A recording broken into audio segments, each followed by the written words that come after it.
This week, the stage is set for the Super Bowl, and the team to root for seems like a no-brainer. Or is it? Meanwhile, the NFL draft looms in April, bringing all eyes to Green Bay, Wisconsin. Speaking of perfect fits, we've got a game-changing prospect in the spotlight, hailing from Texas A&M University, a surefire first-rounder who's built to thrive in maybe Green Bay, maybe Pittsburgh. Who knows? He's a high-octane defensive guy. Ladies and gentlemen, get ready for the one and only Shemar Stewart. Gig 'em. Go to 500level.com to get all the shirts from the Texas A&M stars in the NFL. Devin Achane for the Miami Dolphins. The legend, Mike Evans. Myles Garrett, one of the best pass rushers in the league. Mystery shirts for $10. 500level.com. Get 20% off everything on the entire site with the discount code DK and RIP at checkout. That's DKANDRIP. 500level.com. Gig 'em. Let's go. It's Shemar Stewart here, and I'm with the One Star Recruits. Yo, aloha. Welcome to the One Star Recruits podcast. Checking in at 183 pounds. Brand new studio in Portland, Rip. We have cut the rope, cut the wire. We have entered the new zone for 2025 for the One Star Recruits podcast. I am in the Portland studio. I can't wait for you to come join me, Rip. But this is a completely new vibe, man. This is going to be a game changer. Don't be surprised if your boy DeAndre Ayton swings by number 2 for a podcast. We can question him on his terrible NBA behavior in the new studio, Rip. You're living large, man. I'm happy for you. I haven't heard this much excitement in your voice since the 2009 Super Bowl, walking up to Raymond James Stadium. That was a good feeling for a couple hours. But yeah, man, I'm glad to see you happy. I see the background there. It looks like a fortress, possibly a Blue Wire podcast, professional podcast room you're in. Trees in the background too. You can't beat that scenery. Part of the Gibraltar media setup. And now it's in. So we did it. We're in a big house. I've been in smaller properties for the last 5 years, moving around. We did Hawaii, we did Kauai, and then we did some smaller 2 bedrooms, 1 bedroom along the way. Not this time around here in Portland, bro. We're actually, it feels pretty crazy to me because the living situations I've been coming from have been like just units of this house. So now it's about almost 4,000 square feet, and it has all these different areas, and the basement has a full-on studio. So I'm set up for success. We'll be doing some collaborations. We'll get some people out here. You'll get out here. But I have a full downstairs. I got a mini fridge, bro. That's how prepared I am to pod here in the new Portland setup. So I'm fired up. So step 1 in 2025, get a new space on the mainland. Step 2, Rip, bring us back together. Get the boys back in town.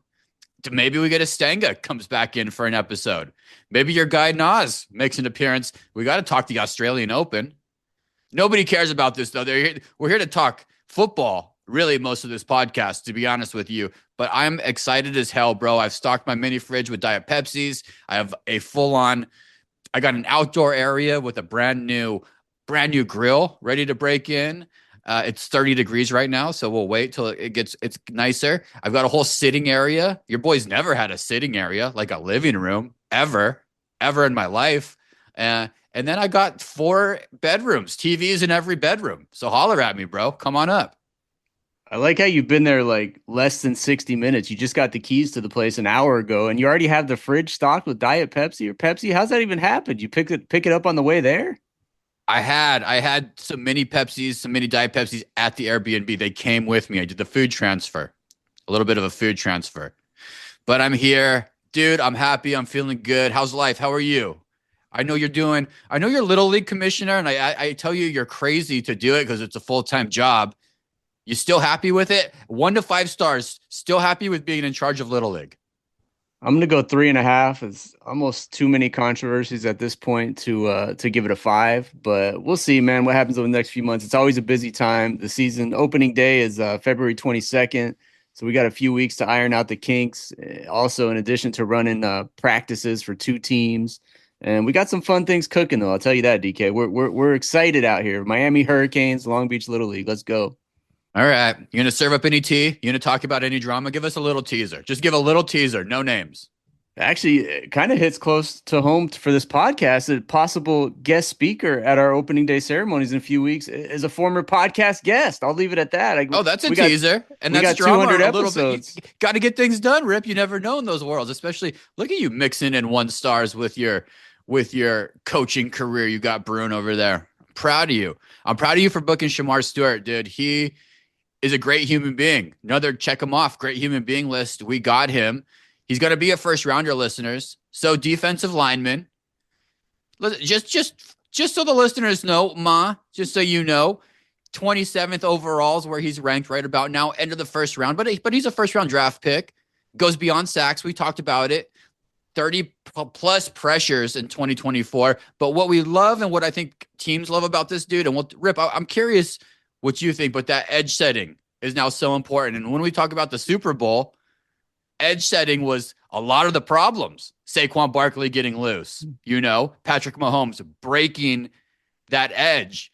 This guy's an expert at it. He might be one of the best in the draft. So people are excited about that. But explosive, homie. He needs to probably get a little bit better in pass rush. But all these young guys need to. That's something you don't even learn until you get into the NFL. But in the meantime, he's a beast of a human that you can put anywhere on that line, Rip. So my question to you. You got any NFL comps of this guy? You got any comparisons? Maybe of current NFL or of NFL's past? I do. I was fully prepared for this question. And to me, it goes back. I love the question you asked about the sacks. He told us he's not, I think he said stat chasing warrior. He's not a stat chasing warrior. If you look at his numbers, you could say they're underwhelming when it comes to sacks. I think he had 4.5 sacks in his 3 years at Texas A&M. But if you look back on the college careers of two of the top 5 defensive linemen in the NFL today, one who is probably the best player on the Dynasty Chiefs defense, Chris Jones. Mississippi State was a second-round pick a few years ago. Chris Jones, DK, had 8.5 sacks in 3 years, so not high sack numbers. His best sack year was three sacks in his best year in college. You can see what he turned into today. And another one out of Clemson, DK, 17th overall pick in the first round a few years ago, 2019. I think could end up where Shemar ends up going as well. Dexter Lawrence of the New York Giants. His last 2 years for the Tigers at Clemson, he had 2.5 sacks and 1.5 sacks. But these guys, like we talked about, it's not all about sacks. They do so many other things to disrupt the game: double teams, triple teams, blowing up plays, tackle for loss. So when you look at stats, you're only looking at part of the picture. And I think Shemar falls into the category of those guys. To me, he seems like the NFL Combine's coming up in a few weeks here. He seems like one of those guys that can really show out at the Combine. We talked about his 34-inch arms. When people get a load of that and see his performance at the Combine, I think this guy could vault into the top 10. He's the type of player people want. Those were pretty good comps, dude. I like that. You thought that through a little bit.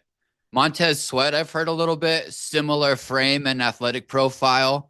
I mentioned the Packers because he reminds me a lot of Rashawn Gary, kind of raw athletic guy with questions about a sack production in college a little bit, but then he gets on the scene, he starts generating that edge game, and then you become a great pass rusher, in a couple years. So those are a couple guys that come to mind too. But yeah, we got a guy with size, athletic, versatile, same mold as a lot of players who excel in these systems that really disrupt offenses. The teams, Rip. I don't got to lay it out for you, but it might take a little bit of time for him to refine. But this is the type of dude that people want. He's going to be a highly coveted prospect, bro. 100%. Enjoy this interview with future NFLer Shemar Stewart.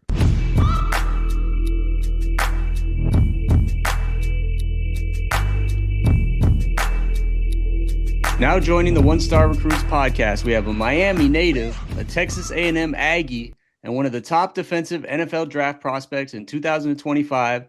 The menace, Shemar Stewart, is on with the One Star Recruits. Thanks for hopping on, Shemar. Appreciate y'all having me here. We're excited to have you on, coming live from our home state of Arizona. You haven't actually played a game in like 2 months. I think your last college game with the Aggies was at the end of November. But we know the schedule's crazy. You have the Senior Bowl coming up next week, and then the Combine's going to be shortly after that. For people who might only see the games and the draft and what's on TV, what's a typical day like in the life of someone in your position right now? A typical day for me, let's just say on a Monday, I'll probably wake up around 6:30, get ready, drive down to the facility, Exos facility in Arizona. And then I have treatment from around 7 to around 8. And then from 8 to 9, I have speed work with Coach Nick. No, then after that, I eat breakfast. Then around 11:30 ish, I have workout, field work, position work with Coach Nate. And then around 1 o'clock, I come back and I have weights. And No then, coffee in the morning? nah, not a big coffee guy. But No tea, no coffee. You're just up, some water, and you're ready to go. but I have been trying some like like athlete coffee. Okay. It's That called butter Throne coffee, Sport what's that mean? Coffee. Like they put a lump of butter in it with some good oils or something? No, it's called Throne Sports Coffee. It's Okay. amazing. It's Do you gonna have to change your be life. a 5 star to get that? Where can I get my hands on some of that? That's a good question. I We'll look get into it. We'll put it in the show notes. I like athlete coffee. Right now, my coffee is strictly to help me take number twos. Really, it's like instant. I'm 43, man. It's like it's things are happening, man. Nice, bro. And you're in AZ. Perfect weather to be in Arizona at all. Any fun activities? Are you going to Papago Park? You doing any hiking? You playing any golf? Maybe. First off, I suck at golf. I'm Me actually too. terrible. That's one of the sports I probably never be good at, even if I tried.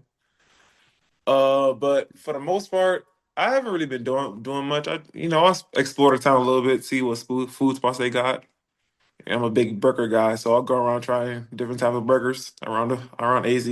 Oh, there we go. We might have some regs. We might have some regs for you, but you're focusing on ball anyway, as you should be. It's time to get ready. It's time to ball. It's coming up for you, dude. Let's talk about Miami real fast. You grew up not far from Dolphin Stadium. I read that you started playing football at the age of 12. Ives State Park, and dude, you started getting into ball right about that time. Who were guys on the television that you were emulating or looking up to? Who were your guys then? Man, around that time, I'll probably say JJ Watt. He was just different during that time. The way he was just putting his hands on other grown men and just dominating them was just different to me. So You study any film and take anything away from his technique or just getting off the line like that? of course, straight power rushes. I try to emulate all my power rushes from JJ Watt. I try my best. This is kind of hard. He's so quick off the ball. Bosa, actually, I'll tie into that because I listened to something on Bosa talking about. I saw a thing that sacks are overrated, and that ties into my next question a little bit. And they were saying that about Bosa. There's lots of other things in the game of football the normal fan, the normal one star like Rip and I don't think about all the time. And for you at Texas A&M, your versatility. So, listeners, this guy pops. His versatility pops off the charts. You're looking at a guy, he's a problem when you look on the internet, and the internet doesn't even know to put him as a defensive end or defensive lineman because my man right here can really do it all. So that brings me back. So, like, what do you say to people who might look at the stats from your 3 years at College Station and bring up the number of sacks? What I would say is sacks is just this big of a part of the game of football. I say I do a lot of things that don't show up in the stat book. Sometimes I blow up a play and somebody else make the play, and I'll never get recognized for that. But I'm not a stat chasing warrior, as I like to call them. So I just do whatever it takes to help the team win. Whatever the coach tells me to do, I'll go do. If he need me to go blow up a play, I'll go blow up a play. That's It's me. kind of a new trend kicking on where average football players are looking at more detailed stats and seeing, especially at these positions, there's much more than I mean, it's great to get off the line quick and get to the quarterback and make a play, but that's not every play is called for that. When it's the right time, you're going to let loose. And that's what we're excited to see you in the pros kind of get loose and find your space. Before then, you have, what do we got? We got Senior Bowl coming up on February 1st. Then we got the combine. Dude, is there a drill or test or whatever they call it that you're most looking forward to at the combine that you're just gonna kill? I want to say bench press, 40, broad jump. Let me get a number. Let me get that bench press number. Throw it out there. Let's get a manifest. You We know, we it's really hard for somebody like for anybody to consider like 28 reps good because I'm a defensive lineman, but they don't understand that I got 34-inch arms, 34 and a half inch arms. It's a long way to go up and a long way to go down. So if I get 27, I think I'll be pretty happy with myself. The menace. And that's why he'll swim like Mike Phelps, Rip. He'll swim like Mike Phelps too. Watch the tape. Texas A&M. Dude, how about Green Bay for draft day? That's at the end of April, listeners. You're more of a private guy. Are you thinking about doing at home with your family? You're going to go out to Green Bay? What's draft day look like for you? You thought about it? Uh, I haven't put much thought into it, but one thing about me is I'm gonna treat every day the same. You know, I'm not gonna make the moment be too big for me. I'm just treating like another day. Put my socks on the same way, put my pants on the same way, brush my teeth the same way. But I hope I get invited to go to the green room. But if not, I'll always be happy to be around friends and family and those that support me along this journey. It's always a blessing. God put me in this position because of It's them. cool. Yeah, man, it's cool. I think my money. If I was a betting man, I would say that invite's going to be coming to you, and it's going to be you're that type of player that people want on their defense, especially looking at teams in the playoffs right now. You got to have guys who can move around on that defensive line, man, and you're that guy. Let's talk a little bit about Miami again. Our producer Winston has AI pull up some of these questions to determine how Miami are you. Sometimes they're a hit, sometimes they're a total miss, though. But we got 3 of them for you. Oh, Let's see man. how these land. You ready? Yes, sir. All right, bro. You grew up as a kid right next to the kind of those LeBron James Miami Heat years. So you were a hooper in high school too, probably a big rebounder. I can imagine, big box out guy right here. Can you name 5 players from those 2012, 2013 Heat title teams? Oh, that's too easy. Mario Chalmers, Check, Dwayne Wade, Chris Bosh, check. what's his name? Miller, what's Mike his Miller. Mike Mike Miller. Miller. I'm forgetting One somebody. more. I'm forgetting somebody. Who hit that corner three to win Oh, that Ray that Allen. Yep, There there you you go. go. There it is. Haslam, Norris, Cole, James Jones, the Birdman, Chris Anderson. Those were good Yeah, teams, bro. they Those are were some great pretty good names. teams. But you nailed it. You nailed it. All right. Let's do some alligator versus crocodile talk. South Florida, one of the only places in the U.S. where you can find both of those things. Give me one main difference between an alligator and a crocodile. Ooh. An alligator and a crocodile. Alligators aren't there. They're like their nose slash mouth like a little bit more wider, and the Yep. crocodile's Boom. like more narrow. Yep. That's Yep. it. Crocodiles have a narrow snout. Let's go, Shamar. Come Let's on go, now. Menace. Come on now. Yeah. All right, My just in case you man. get these questions in any team interviews, you'll be ready. Right, dude. AI is gonna have them ready. Pace High School, Miami Gardens, tons of notable alumni. Can you give me 2 former Pace football players who played in the NFL? Demarcus Van Dyke and Anthony Walker Jr. Anthony, Oh, nice. He tried to recruit you too. I think you were getting recruited by those guys already. Getting over there. Stephen Morris, Kayvon Webster, some good guys came from that school, man. Respect. Very Miami, Shamar. Very Miami. Come we've on been now. doing this for a year with all kinds of guests, athletic directors, everybody. I think you're the first one to answer all 3 from their hometown. So props. Like, I'm gonna bookmark this one, man. Good job. I got another one for you. My 8-year-old son, one of the things he loves to do is mess around with logos. I remember doing it as a kid, NBA, NFL, all the logos. He actually drew a bunch of NFL logos last year, a couple months ago. So I want to make a little game out of it with you. I'm going to fish out a few of these logos. I'm just going to pull them out. I want you to try to guess what team it is because he's only 8. He's not Picasso, so it's a little bit, you got to lean into it a little bit. So guess what team it is. And then when you get that, just give me one thing that comes to mind about either the team or the city. Does that make sense? Got you. Nice. All right, we got. Let me Oh, this grab is one fun. I out like here. this game, Rip. Let me grab one out here. Okay, here we go. Let's see if we can see this. Patriots. All right, Snow. that's a good one. What do you got about New England? Anything about the team or the city that comes to mind? Tom Brady. All right, Yup. that's what comes Winners. to everybody's mind right there. Okay, Drake May. Drake May. That get you excited at all? Eh. Yeah. Okay. Next. Let me get this I one. haven't. I'm gonna be fair. I haven't been watching a lot of Patriots games this year. I'm gonna be fair. You Yeah. can't ask Respect. this guy a question about a quarterback. He's trying to get those guys down. All right, here we go. Number 2, Tampa Bay Bucks. Mike number 2, Evans. Mike Ah. Evans. Mike Evans. South Florida across the state, but close to home. All right, I And got. he a Texas A&M alumni. Yep, there we go. All right, 2 more. Pittsburgh Ooh. Steelers. Yep. Pittsburgh Steelers. What I'm about gonna go. I'm gonna go James Harrison here. oh, you're going Yeah. back. All right.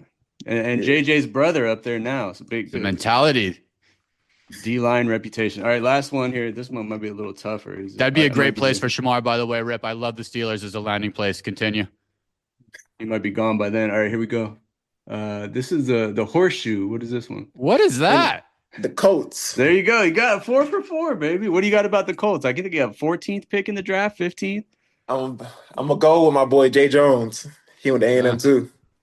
There's A&M guys everywhere in the league. I know Gig 'em. anywhere you Gig 'em. land is going to be lucky to have you. You might be able to even land on the same squad as your guy Nick Gordon or Shamar Turner. I mean, could you imagine being on the same line as those guys again? We're looking forward to watching the draft and seeing you over these next few months, Shamar. We got the Senior Bowl, DK mentioned, Saturday, February 1st. Listeners can go follow Shemar. It's at jumpboy.mar, M-A-R-R, on Instagram. Everything you want to know about the Menace can be found at officialshemarstewart.com. Hey, we wish you the best of luck during this process in the future. Keep working hard, and thank you again for coming out the One Stars, man. No, I appreciate y'all for having me. Thanks again to Shemar Stewart. DK, I love playing the logo game with these potential draftees. We did it with Rashad White, and I don't think we did it with Jaden because it was a little too early. But honestly, to me, the most important stat that Shamar is not even aware of is if you look at the track record of NFL guys on this pod that we got in college and also NBA guys, DK, I'm talking about Jaden Daniels, probably the best rookie quarterback in the history of the NFL, had him early. Check. I'm Yep. talking about Amen and Asar Thompson, who no one was talking about going into the draft. But look at those guys now. They're going to be Yep. all-stars, lockdown defenders. All you have to do to look at the track record of the One Star Recruits podcast is look how these guys perform in the pros. I expect Shemar Stewart to be in the Pro Bowl by 2027 at that rate. Not a one-star curse at all. Thompson bros, man. Amen Thompson, really a dog for the Houston Rockets.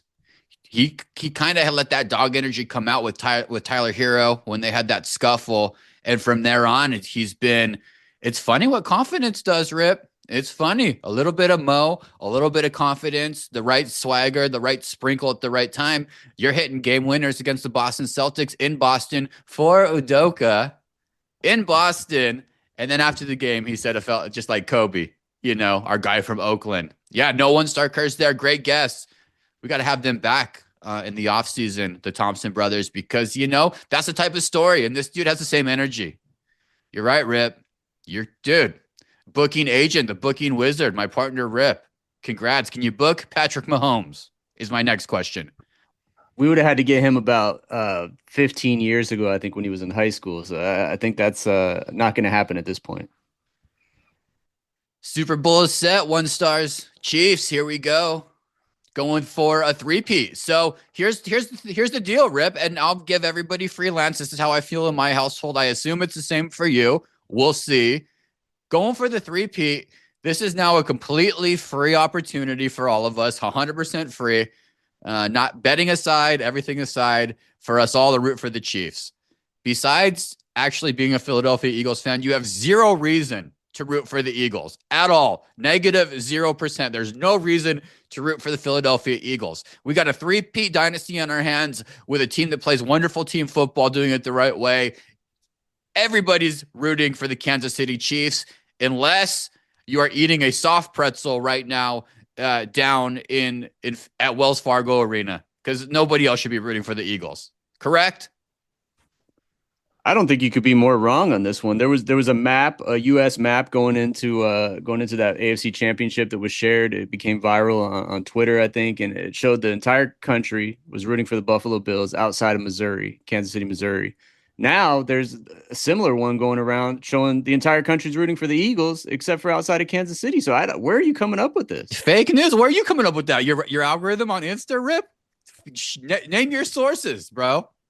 My source is Twitter, and my source is every single person I know is including the referees, are on the Kansas City Chiefs. That's true. I think we want some greatness though, a little bit as well mixed in there, and we like seeing the 3, 4, 5 Pete's. It's not like we're rooting for Sleepy Buffalo or Detroit to finally come through. That's what everybody wanted. So everybody fell off that train, and we're rolling over to Nick Sirianni and the Philadelphia Eagles. No thanks. Maybe the most annoying of my friend group could keep rooting for the Eagles because they have been for the last 20 years. but not the people who wanted the Lions, not the Buffalo Bills fans. We're rooting for the fucking Chiefs to three-peat, Rip. It's so clear to me.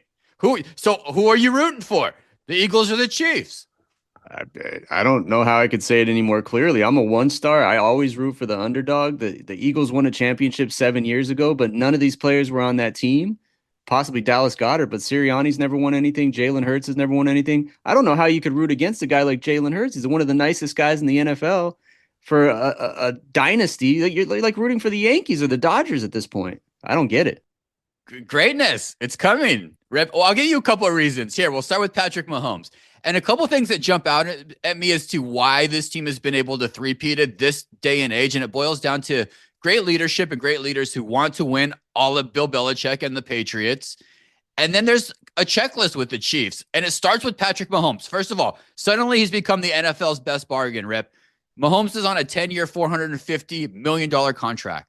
His average salary now ranks 12th among quarterbacks, Rip. So he's on a team-friendly deal for the Chiefs to have sustained success when guys leave the program like Tyreek Hill or whatever. Things happen in an NFL season. So compare that just right off the bat to other teams like the Cowboys and Dak Prescott, or even worse, Kyler Murray and our Arizona Cardinals, who, trust me, not 12th. I mean, that's a big contract, but this is Patty Mahomes we're talking about. Secondly, he's restructured for success.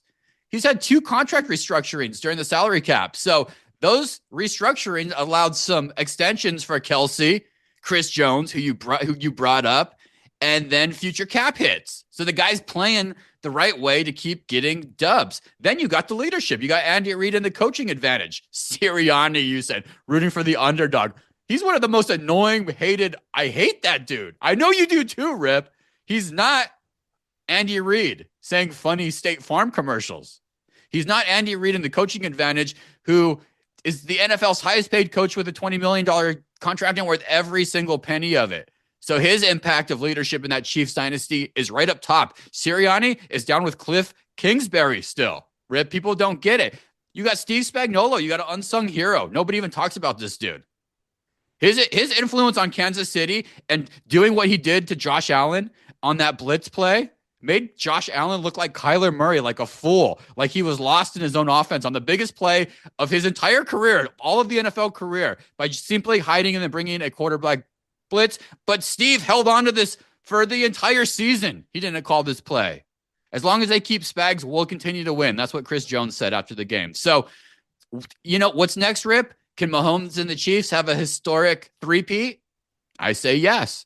Can the challenges of balancing the salary cap and the coaching staff and player retention on the Chiefs continue? Guess what? I say yes. Why? Great drafting has happened now with this team. Predictions for them in the future to continue this dominance and catch the Patriots. I say fucking yes, Rip.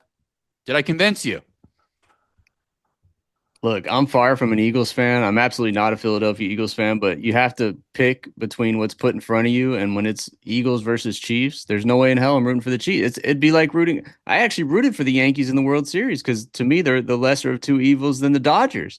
So it's true. That's true. That's true. It is a lesser of two evils situation. And I got to go Philadelphia here on this one. I'm sorry, DK. All right, go Philadelphia. I'm not that mad at it. I'm still actually really proud of Howie Roseman and the Eagles, you know, too, a little bit. So I don't want to shit on all of them. Howie's done a hell of a job. I mean, this Eagles team was in 2015 had Chip Kelly coaching. It was not it. And he came in, he did some wizardry, you know, he did some great drafting. Jalen Carter came in at number 9. Quentin Mitchell came in 2024 at number 22. And then Cooper DeJean, who's been showing up recently. In that secondary, like a mofo, actually. These are important rookie players who get a lot of meaningful time. That's the Howie Roseman doing things. They're still working there in Philadelphia. The concerns are what I said: leadership, coaching, decision makings. Would a Super Bowl win this season justify the potential financial hurdles down the line that the Chiefs don't have? These teams got a lot of big money guys that Roseman brought in, Rip. So this is we're not talking a dynasty. We're just talking a win here. But at the same time, for Roseman to get this squad here, impressive. And Jalen Hurts, impressive. And obviously the MVP, the most valuable player by far, and the funnest player to watch in the NFL. Go ahead, Rip. Hand clap all around. Saquon Barkley. By the way, his 28th birthday is on Super Bowl Sunday. Cooper DeJean's 22nd birthday is on Super Bowl Sunday. There's a lot of vibes going on in Philadelphia right now. Kansas City has that dynasty going, but I don't know how you go against the Eagles on this one. Picking the It's good. Eagles all the way. Hey, rising salary cap. They got a lot of future challenges. The competitive window might be closing. Go all in. The best way to go all in with this squad, brother, give that thing to Saquon Barkley. I mean, unbelievable talent we got going on for sure, Rip. 1-star moments of the week happens to all of us. We just don't talk about them. What do you got, man? What's yours? I'm gonna roll right with the DK because I got a little beef this week, and you might be one of the people I'm talking about here. I have a Super Bowl Squares pool going. It's one of the first out there. I had it set a few weeks ago. I'm trying to raise money for my 8-year-old son's little league team here, my Miami Hurricanes. So actually sent the link out to my closest friends, my best friends, including yourself, a couple weeks early to try to get in. And look, we're 48 hours into knowing the teams in the Super Bowl, the Eagles and the Chiefs. The squares are almost sold out, but noticeably absent from buying any of those squares are a lot of my best friends. DK, where you been, buddy? I know you've been searching for properties and everything else, but it takes 2 minutes to buy a Super Bowl square. We're talking $10 here. I appreciate it. I'll make a donation, maybe Venmo to the squad personally, but I'm doing a dry January, Rip. Dry January, no gambling. This includes Super Bowl squares, brother. So no gambling January happening for me. Money saving month. Dry January. I mean, you could consider this a donation to a nonprofit. Little League is a 501c3. I would like to shout out comedian Adam Lamb and also Paul Wall and Burlingame for stepping up for the Miami Hurricanes because their names are on a square. DK, I don't see yours. Well, I hope don't they see win. Nick I B. hope I they don't win. see Train. The other thing is, I've never won a Super Bowl square in my fucking life, and I've 43 years. I've been doing Super Bowl squares for 36 of them. 0 W's ever in Super Bowl squares. Big 0 holding up the goose egg. So my track record doesn't speak big of them. You know, I want to sponsor your batting cage, Rip. That's how I want to participate. You keep pushing me aside like I'm not. I have a genius idea for a sponsorship to activate that space. Even for the podcast, could involve your special guest. I don't know if you have Fred Smoot might be coming over to take some cuts in your batting cage, and I need my sign above there. I told you when the season gets going, which we're just around the corner from, if you get me a banner or a backstop where I can throw 50-mile-an-hour fastballs at a 1-star recruit sign, I'll hang that thing up and that sponsorship will be yours. So what's your 1-star moment? You're disappointed in me. Your disappointment in me for not breaking my dry January gambling. Yeah, the 1-star moment is that you can always count on your best friends to support you in times of need. And I'm under a lot of pressure to sell these squares. What happens if I have 20 squares sitting there that are unsold? The whole thing goes up in flames. That's I very need you embarrassing. guys. That's very embarrassing for you. All right, I might break it. I'll match Adam Lamb. Text me what comedian Adam Lamb said. I can't let that dude. $10, man. Just buy one and put somebody else's name on there. So technically you won't break your dry January. Pick a random listener and put their name on there. Adam from Houston, put his name on there. Okay, I will. We got a couple listeners for Houston. Don't disrespect Saxton. Okay, Rip. Don't disrespect my guy Chris. There's a couple guys out there. Houston. Buy a square for all of them. If you buy a square for all our listeners in Houston, we'll have to start terrible another 1-star moment for you live in a crime-ridden neighborhood, complete of crime, and your 1-star moment is directed at your boy in the brand new studio he secured for the 1-Star Recruits podcast. It was a crime-free week, DK. I'm happy to say. What's your 1-star moment? What do you got? 1-star moment of the week for me. After a 5-year hiatus, I finally made my triumphant return to Trader Joe's. And guess what? It was the same Trader Joe's we all know and love and fear. Everything looks amazing. You walk around without a game plan. You're basically signing up for fucking chaos because it's been 5 years. It's a different type of grocery store. I signed up for it. Naturally, I walked through with my cart full of all my old favorites from years past. Dude, I was convinced I was going to get off Trader Joe's, off the, I didn't get the big cart. I got the small cart, so I didn't make too many bad fucking decisions. Fast forward to a week later, I threw out 2 chicken salads and a wrap because, shocker, you can't eat Trader Joe's every day, Rip. You think you can in the moment. You can't eat Trader Joe's every day. It's impossible.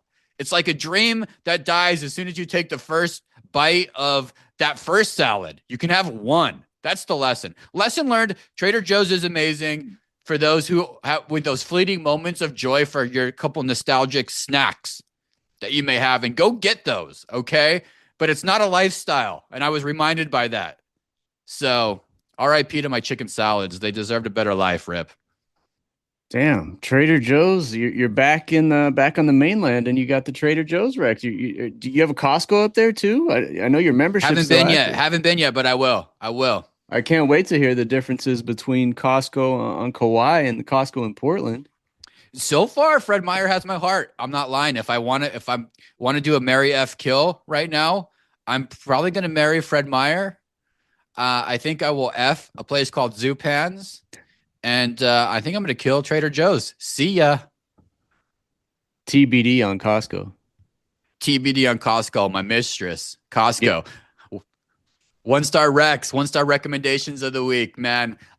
This week, I'm gonna throw it back for some classic Americana vibes. Get everybody feeling nice and cozy with me, Rip. For the first time in forever, I was living in Hawaii.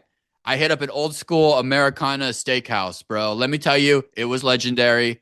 Ringside Steakhouse in Portland absolutely killed it. The rundown of the meal with my wifey. We did starter onion rings. They're known for their onion rings. Love a place that's known for their onion rings. You know, that place that already has me. But it's right on the menu. It says right on the first thing, like fucking known for. They're perfectly crisp, delicious. The problem with expensive onion rings is they do have a little bit of, I don't know what it is. Like Jack in the Box onion rings are fire. Amazing. Local kind of stringy onion rings, like some local, like Ted's hot dogs, are also great, but kind of unique. And then you have these fancy onion rings that are good. Hot take is they're not as good though as Jack in the Box onion rings. So side note, but still very delicious. The thing is they serve them with the nice dipping sauces that are fancy at the steakhouse. Just such a vibe. This place has great service. It was such a vibe. With that, everybody Sinatra playing, everybody was so the vibe was right. And we moved on to the chopped house salad, which is always a must. Delicious. Took a pass, which was the right move on French onion soup. We discussed it at our table. Should we split it? No. Should we? It's hard to split a French onion soup because then you got people slurping in your soup, and then cheese goes in your mouth and back down, and you pass it back to Kimmy, and then she's weird about that. But we passed on it, which was the right decision. A little pro tip: if you get a chopped salad, you're doing a date night, Rip, they'll split it for you. So just chop it and just say, split it for us, 2 bowls. You do it for us and chop it up for us a little bit even more. You can ask that if you want. Main event, though, was a 20-ounce bone-in ribeye. Fucking perfect. Cooked perfectly. Plate was hot. Everything you want. Mushrooms on the side. Didn't go crazy for sides because there's only 2 of us. Just got mushrooms for that extra little umami kick, and it delivered. Dessert, creme brulee with the caramelized sugar on top. Actually stole the show. It was fucking heavenly. Probably my favorite thing of the whole thing. It was very fucking decadent and steakhousey and light and lovely. So there it is, Rip. Wasn't just the food. It was the vibe. Good service. Timeless charm of a steakhouse. And something magical about a classic steakhouse done right. Ringside Steakhouse. You set the bar. Go fucking visit it. Go check it out. What's your go-to old school steakhouse, Rip? Do you have one? I'm going Patty's Place in Seal Beach, California, DK. I've probably been to a steakhouse once in the last 5 years, but this one's old school. I see like 70-year-old men making wheeling and dealing in there and regulars probably, but I go once every 5 years, but I got to go Patty's Place in Seal Beach. But you're so happy to be back on the mainland, man. It comes out of you every episode in some format. This time it's a steakhouse, so I'm happy you had a good meal up at Ringside. It was a good date night, man. Steakhouses. I'm maybe a once every 6 month steakhouse person. People do that more often. It's heavy. That's a lot. It's like the amount of I'll eat Indian food and go to a steakhouse in the same amount of time frame. But holy shit, such a good experience. I'm gonna have to go to that one in Seal Beach, one of my favorite cities, Seal Beach. Seal Beach 562. DK, I got a surprising wreck of the week. It's jury duty. I got a jury summons for the second time in like 3 years. Every time I get it in the mail, my first thought is like, damn it, how am I going to work this into the schedule? And I complained to it about my wife, but she gave me the speech like she always does, DK. So I'm going to try to give it to the listeners here. I'm going to try to convince you guys that jury duty, it's your civic duty. You got to do it. The courts need us. They need fair and partial jurors to sit down on a 12-person panel during a trial. It might suck. It might suck for the time you have to take off work or get out of your childcare or whatever you got going on. But again, it's a civic duty. It comes up once every 3 to 5 years. So I put mine in. I registered for it. We'll see if I get picked. I'll be fine if I don't, to be honest. I'm not doing a great sell job here, but just don't get pissed when you get a jury summons. That's the wreck of the week. Sounds shitty, but nice outlook on life. Yeah, I don't like that wreck. I think it's one of your worst ever. I don't think you sold anybody, but I do appreciate the foundations that you live on to take things seriously and have fun with them. Sometimes you're dealt a card like jury duty. I know, I do the same thing. Show up, go through it. You always know you could do or say something weird to get out of it. You can always play that hand. You have that hand back. What's your weird jury duty play if you need to pull it out? I only just actually have to be honest because my wife is an attorney and works at the court. So a lot of times that would get me out of it. But I don't think you can do anything crazy because that's kind of insulting the intelligence of the judge and the attorneys. They've seen everything 20 times at least that's thrown at them. So if you're trying to trick people, it's kind of an insult to them. I think if you're honest and you have a legit reason, it makes sense. But don't try to lie your way through it. That never Don't works. try to lie. Don't say, hey, I was the victim of a botched circumcision, so sitting for long periods of time is impossible for me. Unless it actually happened to you. If it actually happened to you, maybe not. Truth it. or lies. We'll bring that for another episode. Honest Abe over there. Honest Rip. The sweetest. Worst recommendation ever. But sweet foundations of life, bro. That's why you're a good man. That's why you're the best booker in the business. That's why you're my best friend. Rip reacts. Hit the music.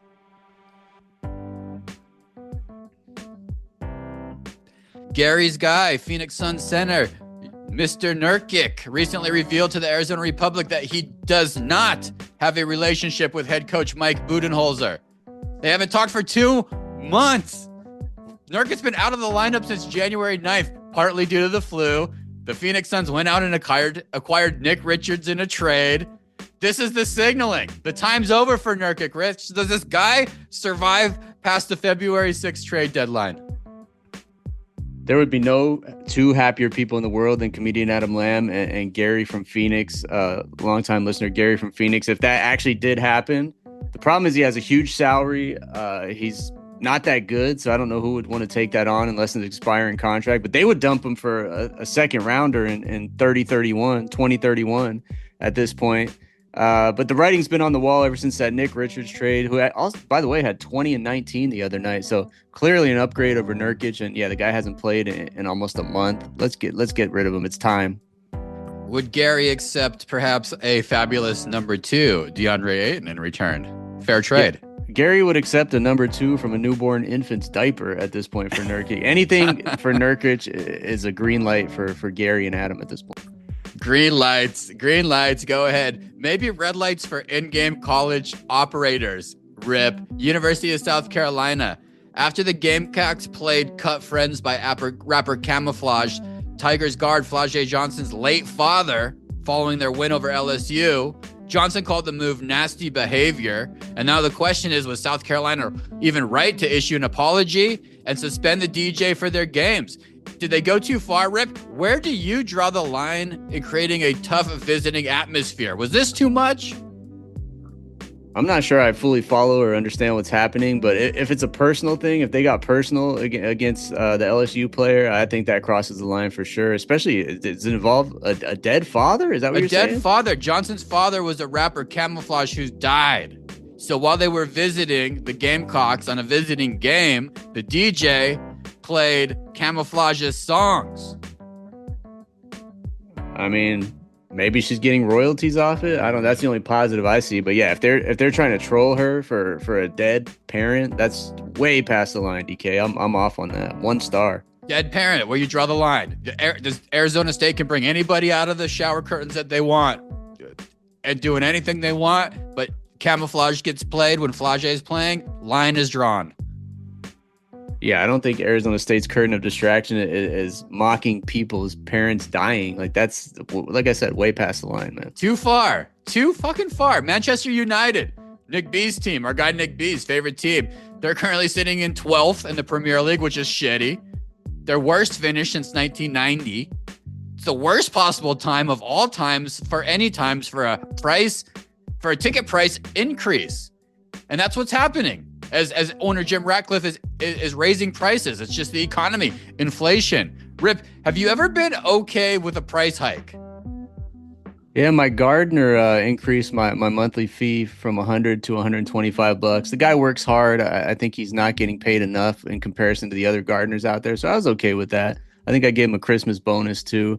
But to get back to the question, I think there's a direct correlation between how many Super Bowl squares Nick B has bought in support of my son and how many wins Manchester United has this season.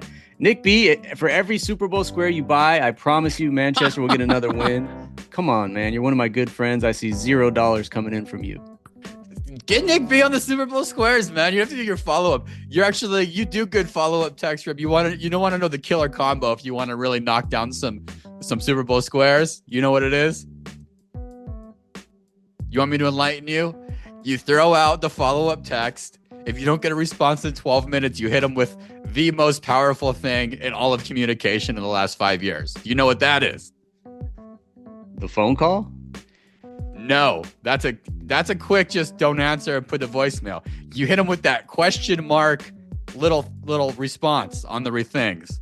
Just a question mark to your question. Oh man, yeah, that's and you see the red receipt. If you see the red receipt and they ignore it, then the friendship might be over. There's nothing that hurts on the other end if someone hits you with that question mark. I will immediately action to that question mark before anything else in my life. I don't know what it is, but that question mark is a real fucking thrower. You know, if somebody throws that one on you, you want some action in your life, throw that question mark around a little bit more. Yeah, if somebody fails to respond to the follow-up question mark text, that relationship is in serious jeopardy. Couple of things you got to teach your kids, Rip, to finish this up. The Paul Skeens card. So in LA, an 11-year-old pulled the one-of-one MLB debut patch card of Paul Skeens, and the offer was declined by the 11-year-old from the Pittsburgh Pirates for all this shit, whatever. Who cares? The kid's 11. He's from LA. Who cares anyway? Dude, big parenting lesson right here, Rip. Curious to see if you've put it into your mix, if you've mixed it in your cake of parenting this last week, because a lot of tough questions with the fires and life and death and things of that nature. This great kid decided to put it up for auction, and proceeds are going to the LA Fire Relief Funds. How inspiring of this story. Did you share it with your kids? I did not. Actually, it's interesting timing because I took them to their first baseball card show over the weekend over here at Sports Basement in Long Beach, and it was super eye-opening for them. I had a few talks with them about how I used to go to those all the time, and they had no idea that world existed. So they don't know about the Paul Skeens thing. Their knowledge of the trading card industry is not that advanced yet. But I don't know, man. Maybe it's the cynic in me, but I can't help but think this kid's somehow making some kind of money off this. Is that a bad thought, man? I don't want to doubt a kid, but I feel like the parents could be involved, and there's no way the kid's walking away with nothing from this unless the parents are super rich. Am I crazy? Nah, bro. After Hawk Tua and then her disappearing, I mean, anybody can Hawk Tua at any time. You could be any age group. You can come on the internet. The internet can do your thing, throw you around. A couple people get involved before you know it. My man's driving a Lamborghini Diablo through El Segundo at age 12. That's what I'm saying, man. The journal entries are already out there. He had Tops posted his 3 journal entries about how it went down and just the fact that he opened it on Christmas morning, but it didn't come out till a month later, told me there was a month to kind of plan this whole thing. And I don't know, man. Maybe I'm a bad person for not thinking people have the best interest, but we'll see how it ends up. This kid might be famous though. He's in LA. Get his pops on the show, Rip. You're a little league guy. Put it together. This is a story. This is a story we need to share with the world, Rip. Okay. We just had a 15-year-old on the pod last week. When we get 11-year-old, we get younger and younger. All right. Onward.